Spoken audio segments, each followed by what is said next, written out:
Hoy en día están surgiendo visiones bastante interesantes que aseguran que muchas construcciones, como las catedrales, por ejemplo, no eran centros de culto religioso como tal, sino que eran centros de sanación, eran hospitales.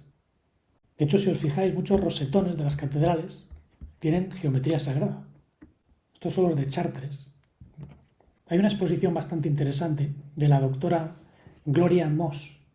Os dejaré el link para que lo veáis.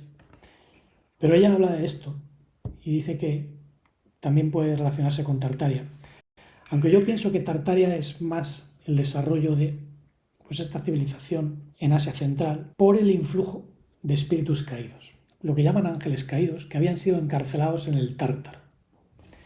Y este Tártaro tiene mucho que ver con Tartaria, ya no solo por el nombre, sino porque hay una serie de evidencias que nos hacen pensar en desarrollos de civilización muy extraños, híbridos, que tuvieron lugar en esas zonas de Asia Central.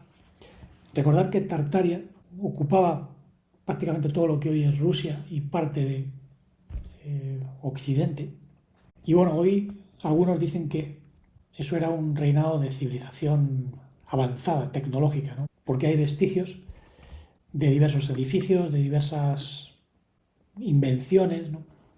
Aunque muchas de ellas son más hacia el siglo XIX, comienzos del XX.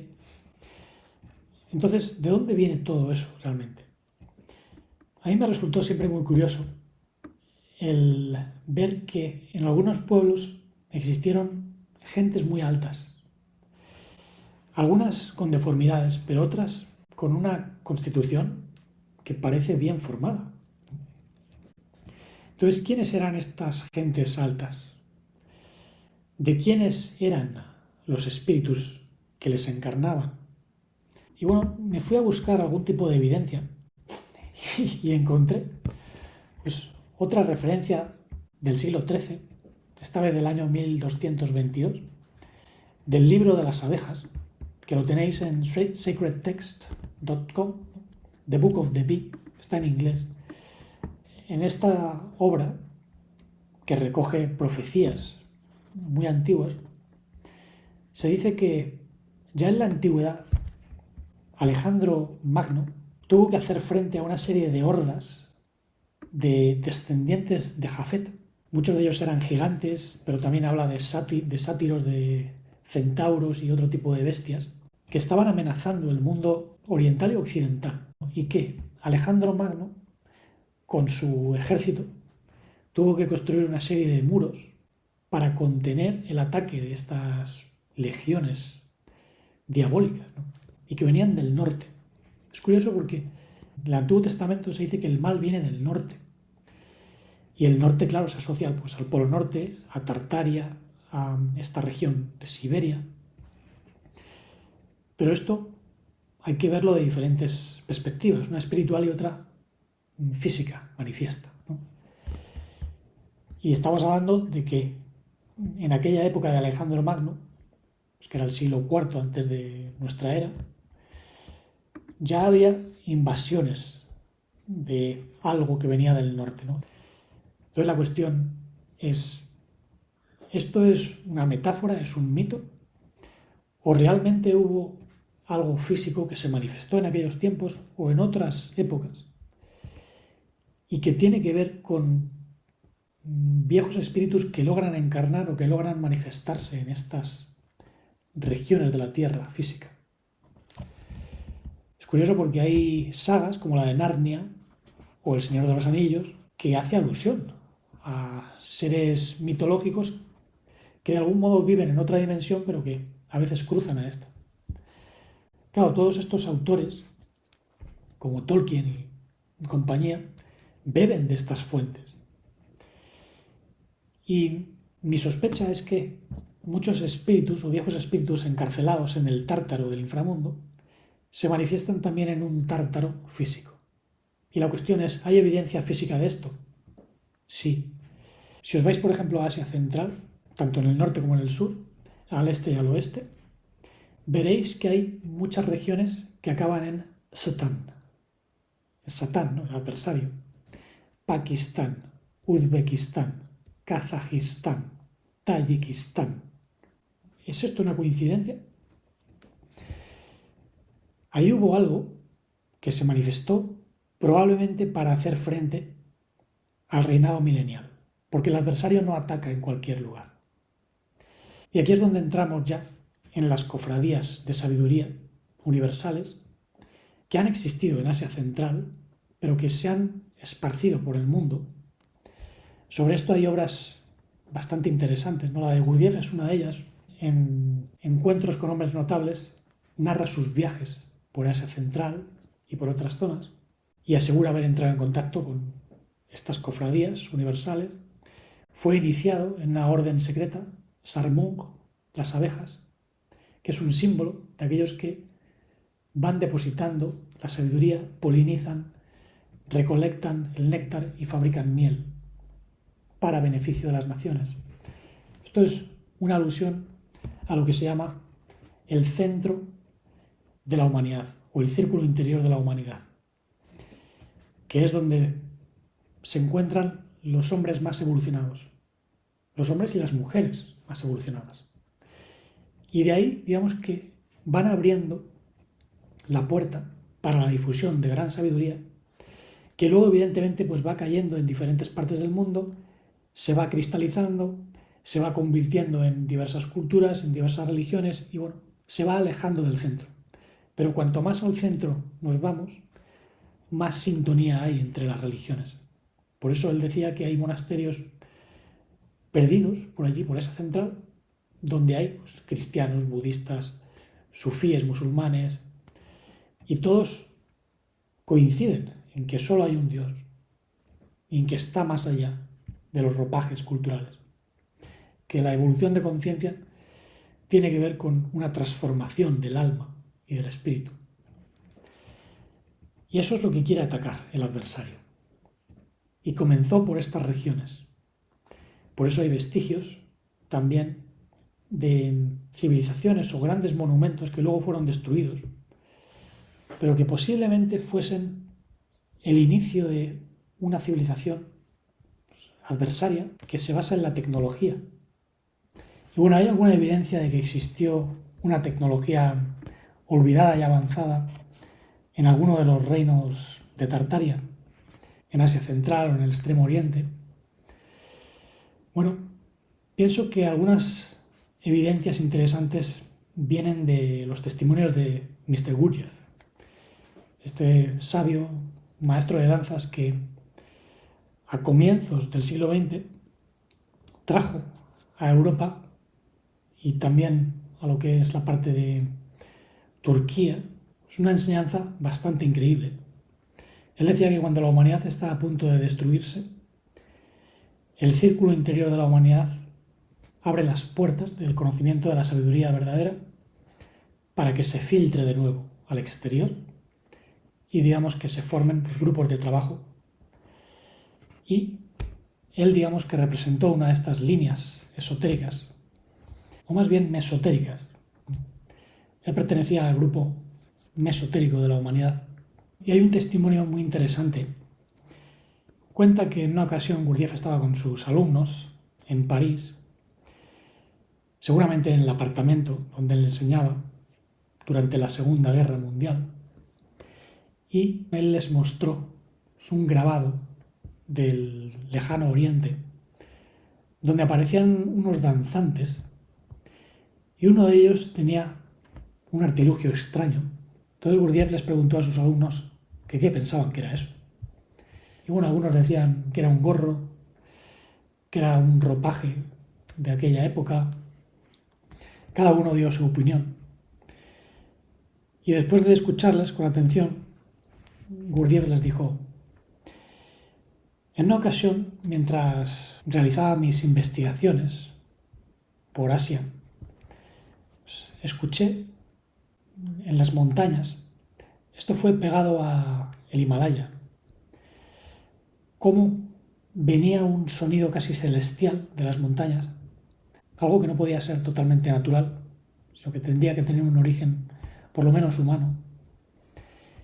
Y se quedó pensativo, sin saber qué era aquello, Hasta que tiempo después, cuando él fue introducido a ciertos círculos de conocimiento, pues presenció cómo una serie de danzantes se movían alrededor de un hombre que sostenía un aparato que él describió como una especie de radio, que tenía unas antenas, y que según dedujo lo que hacía el aparato este era recoger las vibraciones de los danzantes y proyectarlas hacia las montañas, como si fuese un ritual de comunicación sagrada, ¿no?, entre la danza, la vibración musical de los danzantes y la naturaleza, como por ejemplo se hace en algunos círculos. Dentro del chamanismo eso es muy conocido, ¿no?, la comunicación por medio de la danza y de la música. Y Gurdjieff decía que esto le dejó impactado. Y claro, les hizo preguntarse a sus discípulos que cómo era aquello posible, ¿no? Si estaba hablando del siglo XIX, cuando bueno, la radio pues todavía no era algo muy común, ¿no? Y menos captando las vibraciones de la gente. Claro, al escuchar cosas como estas, que no creo que sean mentira, yo me pregunto de dónde venía esa tecnología. Antiguamente, las construcciones megalíticas tenían una función también energética. De hecho, los cristales, las piedras, son capacitadores, contenedores de energía. Y con ciertas formas sagradas se canalizaban. Pero claro, no todas las culturas lo hacen con el mismo propósito. Hay culturas luciféricas, como las que construyen pirámides, ¿no?, o los obeliscos. Luego hay otras culturas que pueden utilizar esa energía de modo sanador o de modo conector para almacenar cierta energía curativa. Porque sí que es verdad que las catedrales o antiguos monasterios también contienen tecnología.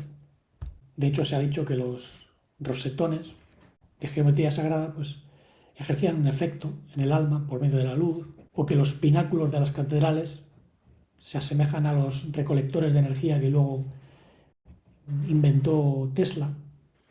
De hecho, hay una mención vieja a un invento que se hizo para recolectar energía.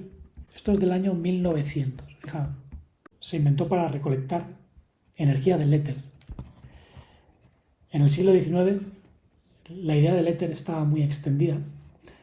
Luego, supuestamente, pues la ciencia la descartó, porque con el experimento Michelson-Morley, supuestamente, pues, no hay evidencia de que existe el éter, pero la cuestión es que ese experimento sí que prueba que el éter pues, es real.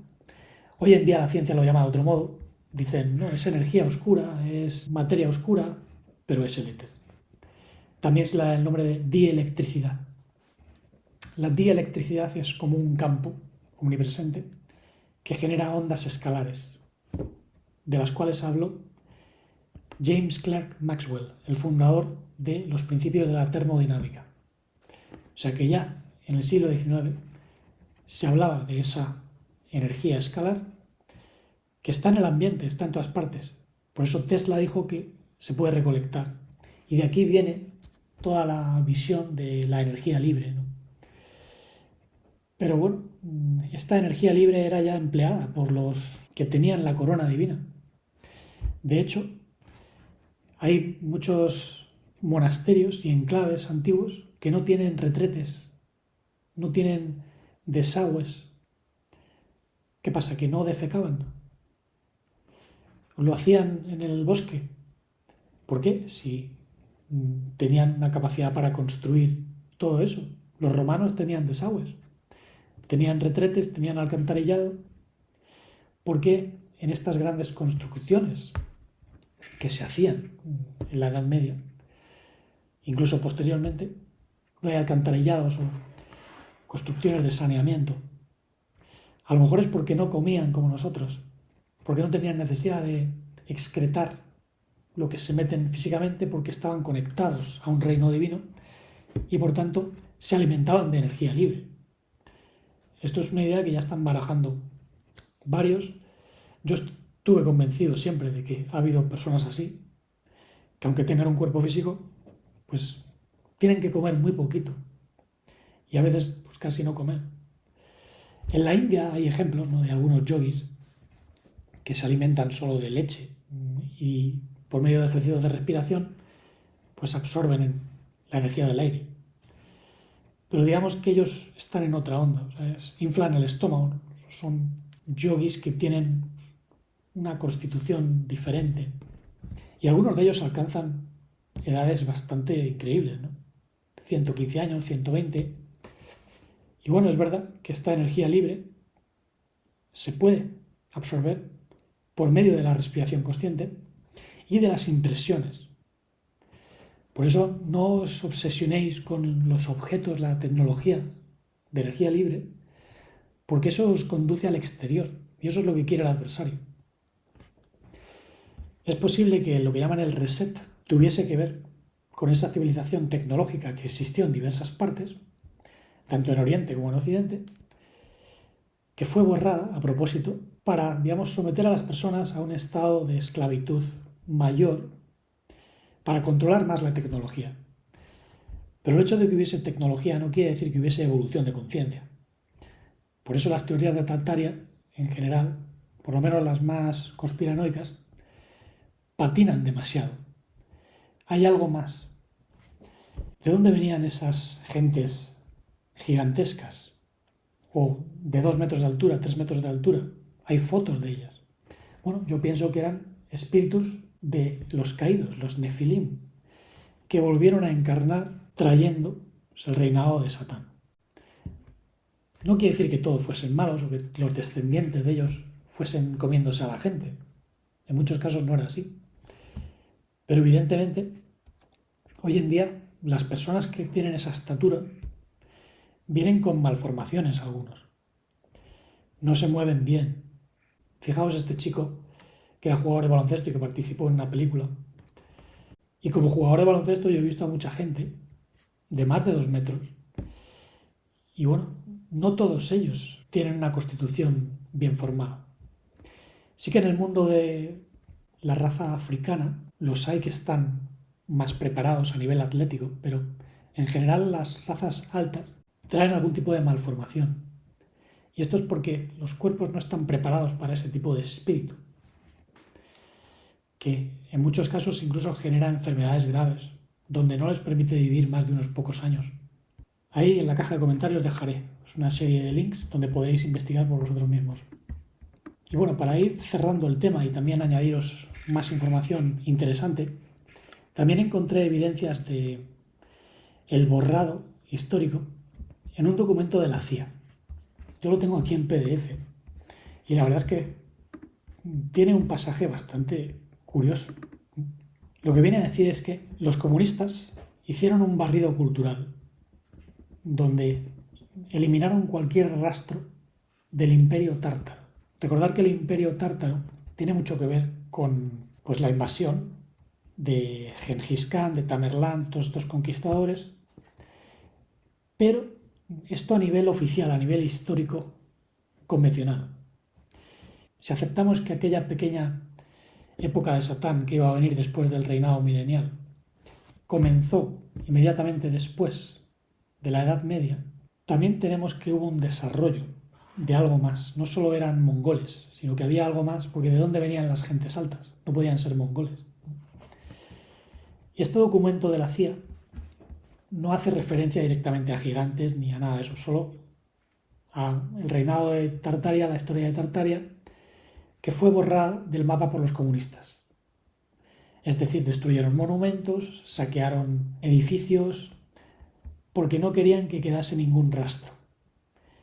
Querían que Rusia fuese comunista. Y bueno, no solo hicieron eso con los monumentos de Tartaria, también lo hicieron con el budismo en Rusia y en China. O sea, los chinos comunistas a los budistas les dieron bastante guerra y se la siguen dando, ¿no? Por eso el Dalai Lama huyó del Tíbet, ¿no? Y hoy en día, pues bueno, sigue ejerciendo de líder político exiliado del Tíbet, ¿no? Todo eso lo ejerció el comunismo, que hoy en día, bueno, se viste de globalismo, pero si os fijáis está haciendo lo mismo, está destruyendo el pasado, está metiendo desinformación en los libros de historia está cambiando todo porque manejan un tipo de manipulación que se basa en la desinformación de medios. Y para combatir, incluso a los que traen la verdad les llaman desinformadores, ¿no? Por eso cuando tú cuentas la verdad eres un desinformador, eres un conspiranoico. Pero bueno, aquí está la CIA diciendo que los comunistas arrasaron con todo el reino de Tartaria, donde había pues, una gran cantidad de musulmanes. Hay evidencias de que ese primer grupo de seguidores de Mohammed, los sufíes, que venían de muy atrás, que no surgieron con Mohammed, no eran guerreros, o sea, eran pacíficos. Y generaron una cultura mística que estaba en paz con el budismo, con el cristianismo, con el judaísmo. De hecho, esas culturas, en aquella época, de los siglos XIII, XII, incluso un poquito más adelante, ¿no?, convivieron en paz en algunos lugares. Aquí en España se produjo la Comunitas, en Toledo. Aquí estudiaban los cabalistas judíos, los místicos cristianos y los musulmanes, juntos, en Toledo. Hay obras que lo confirman, ¿no? Estudiaban pues, el árbol de la vida, la sabiduría universal. Por eso se hicieron compendios que recogen las tres religiones. El Tagó es una de ellas. El Tagó de Marsella, no otros, porque los otros son falsos. El Tagó de Marsella se inventó precisamente para hacer un compendio de la cábala hebraica y ahí están arquetipos de sombra y de luz. Hay que saber interpretarlos. O sea, si no tienes las claves cabalísticas no puedes leer eso. Incluso se hablaba de 12 frutos del árbol de la vida. Ya os mostré hace tiempo esta imagen, ¿no?, cuando hablé con Israel Elías, donde se muestran pues, las 3 letras madre, las 7 dobles y las 12 diagonales, ¿no? Estos son aspectos del árbol safirótico. Pero bueno, todo esto se oculta en libros de historia. A mí no me lo enseñó nadie en el colegio ni en la universidad. Digamos que es como muy anecdótico a veces. Sí, en la universidad te hablan de que hubo pues, grandes manifestaciones de arte en la Edad Media, en el Renacimiento, pero claro, no te hablan de que posiblemente hay error de datación en algunas obras, de que muchos monumentos no pertenecen a la época donde se datan y que hubo también un barrido de información, de monumentos. Hay un fenómeno muy extraño. A finales del 19, comienzos del 20, se realizaron una serie de destrucciones de monumentos y aquellos que destruían esos monumentos decían que habían sido exposiciones temporales. Y ahí vemos pues, la presencia de grandes obras maestras. O sea, ¿quién hizo eso? ¿Con qué sabiduría? Dicen que pertenece al reino de Tartaria destruido, cuya destrucción pues, habría venido a manos ya no solo de los comunistas o de algún grupo político humano, sino que ahí estaba operando la mano del adversario, que en el fondo no es humano. Es una organización, una corporación, la corporación arconte, como dirían algunos, ¿no? Y estos príncipes arcontes obedecen a reyes caídos. Y todo esto es lo que somete a las 70 naciones, como se dice en la sabiduría hebrea, ¿no? Mientras que el pueblo verdadero, el Adán verdadero, que es lo que llaman también Israel, es el que vence a estas influencias oscuras. De hecho, en la profecía de Ezequiel se dice que pues, los enemigos que vienen del norte someterían a Israel, pero que luego Israel se levantaría, los huesos de los muertos se levantarían y que lograrían vencer a todas estas influencias malignas y diabólicas que, como digo, se asocian al norte, al septentrión. ¿Por qué? Bueno, esto es para otro debate o para otra ocasión, porque desde mi punto de vista esto tiene que ver con el momento en el que la Tierra cayó de su eje.